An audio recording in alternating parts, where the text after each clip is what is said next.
SQL injection in the wild. Now, a lot of people often say, is this still really a thing? Is injection still happening? Haven't we known about this for a very long time now? Surely we've got it right. But as we saw in that OWASP Top 10 document, it is still extremely prevalent. And it's still making headlines at an alarming rate. So for example, recently Drupal had a very serious SQL injection vulnerability. And in fact, after patching it, the guidance was, if you had not patched your Drupal systems within 7 hours of the vulnerability being disclosed, consider your system compromised. 7 hours! It's not even enough time for a good night's sleep. And that is in an extremely prevalent, very popular product.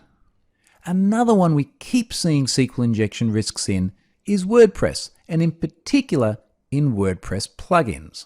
And unfortunately, they do tend to feature quite a bit when it comes to security vulnerabilities. SQL injection risks are found in these plugins all too often. And as we know by now, the ramifications of an injection risk in an application, even if it's in a third-party plugin, can be dire. So serious problems in both of those frameworks. And beyond that, there are just many cases of all sorts of websites built on all sorts of technologies which are exploited by injection risks. And the numbers are often huge. Hundreds of thousands or even millions of accounts exfiltrated by a successful injection risk.